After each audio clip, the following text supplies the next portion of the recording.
Hello दोस्तों, नमस्कार। स्वागत है आपका ग्राउंड हिस्ट्री इंडिया में। दोस्तों, मेरा नाम है सरोज कुमार। दोस्तों, जो हम आपको आधुनिक भारत पढ़ा रहे थे, यानी आधुनिक भारत में जो हमने आपको महत्वपूर्ण टॉपिक स्टार्ट किया था वह था क्षेत्रीय इतिहास में बंगाल। तो हम आपको बंगाल को अच्छे से समझा चुके हैं, बंगाल के नवाबों को, और बंगाल में जो भी महत्वपूर्ण युद्ध हुए, चाहे वो गिरिया का युद्ध हुआ, चाहे प्लासी का युद्ध हुआ, चाहे बक्सर का युद्ध हुआ।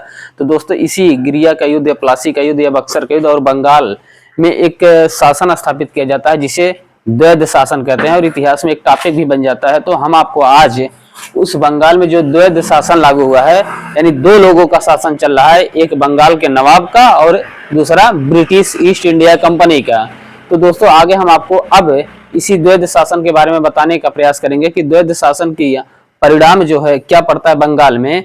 जैसे महत्वपूर्ण अकाल पड़ते हैं, लोगों को दुर्भिक्ष जिसे कहा जाता है। तो आइए दोस्तों, समझने का प्रयास करते हैं बंगाल में द्वैध शासन, जिसका टाइम पीरियड है दोस्तों 1765 से 1772 तक। द्वैध शासन का तात्पर्य ये दोस्तों, दो लोगों का शासन चल रहा है। एक बंगाल के नवाब का शासन चल रहा है और दूसरा शासन चल रहा है कंपनी का, यानी ब्रिटिश ईस्ट इंडिया कंपनी का।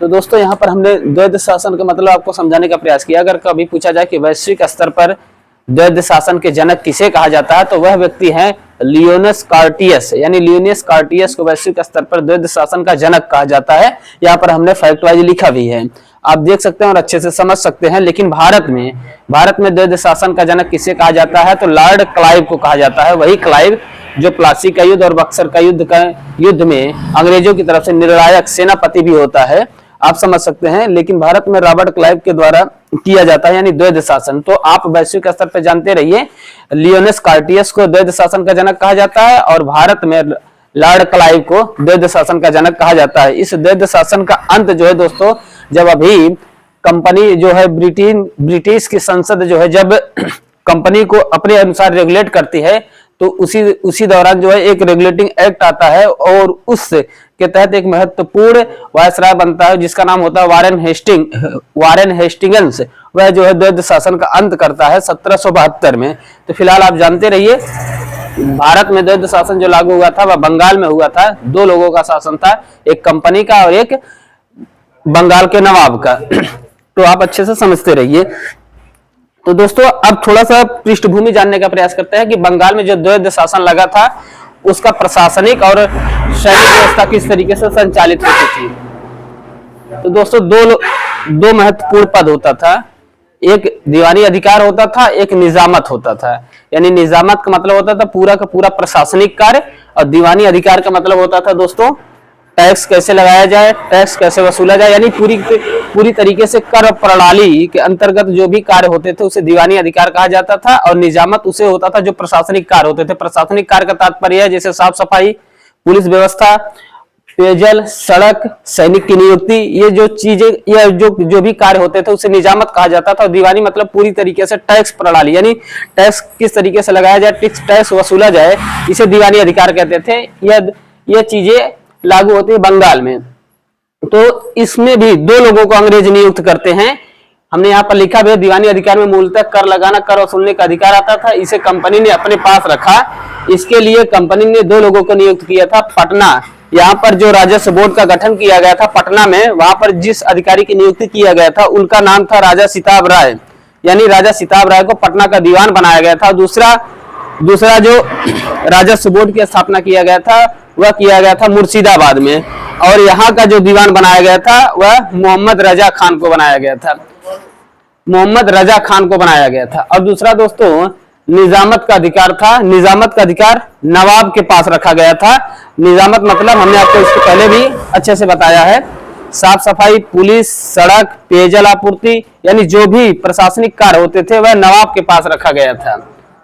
हमने यहाँ पर फैक्ट वाइज लिखा भी, कानून व्यवस्था, साफ सफाई, पेयजल, सड़क, सैनिक की नियुक्ति बंगाल के नवाब पर, यानी अंग्रेज जो है, जो निजामत का अधिकार नवाब को प्राप्त था, बंगाल के नवाब पर अंग्रेजों ने दबाव बनाकर एक नया पद बनाते हैं, उपनाजिम का पद।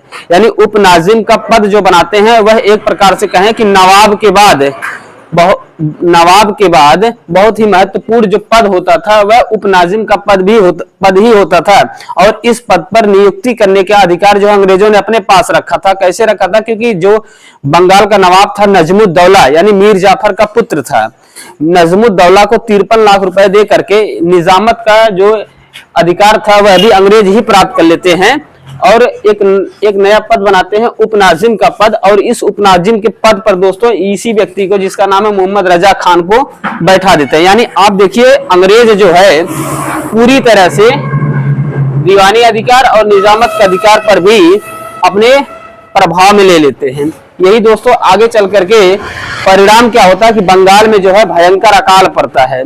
आप चाहे 1770 में देख लीजिए, 1770 से लगा करके 1857 तक अनवरत अकाल पड़ते हैं भारत में। और उस अकाल में यानी कि 1770 में जो अकाल पड़ता है उसमें बंगाल में लगभग बताया जाता है कि 2 करोड़ जनता जो है अकाल के गाल में समा गए थे, मृत्यु हो गई थी। 2 करोड़ लगभग जनता, यानी बंगाल की 1/3 जनता जो है अकाल में मृत्यु हो गई थी इसी कंपनी के शासन की वजह से।